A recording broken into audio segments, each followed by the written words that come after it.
Aida husband got mad that I went to the ER because he lost 4 hours of work because of me. I, 29F, am 6 months pregnant with our third child. Husband, 29M, is self-employed and makes his own hours. He usually works all day, comes home to help with dinner and bedtime with our kids, 4 and 2, and then goes back to his studio office until about 11 p.m. He is a designer and cannot WebFH. After dinner last night, I went to unplug a cord and the plug came off, leaving the metal in the socket. I know this will sound stupid, but without thinking, I grabbed the metal to pull it out and got an electric shock. I was able to pull away, but felt the electricity go into my hand, up my arm, across my shoulders, and down my other arm and left side of my torso. I had minor burn marks on my hand. I felt okay, but really worried about the baby. I was very nervous and decided to call my OB-GYN on call. He asked if I could feel the baby moving, but I could not.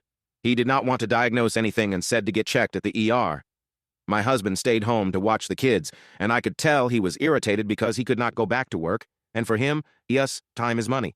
At the ER, I and the baby were checked, and I was relieved that all vitals were fine. It took a couple hours, but I was so relieved.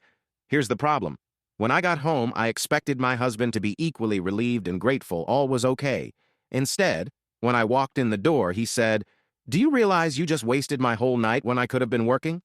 I was so shocked and upset that I turned around and left. Drove around for an hour or so just to calm down. It had been such a scary experience, and to come home to his anger was too much. He didn't text me while I was out, and I didn't text him. I just eventually went home and to bed. I feel guilty because I should have had common sense and not grabbed the metal prongs. I think I was just rushed and distracted or something. The kids were already in bed, so it's not like I left him to deal with bedtime alone. I just wanted to make sure the baby was okay. He is doing his usual silent treatment today. I mean, he talked, but only what was necessary to get the day started.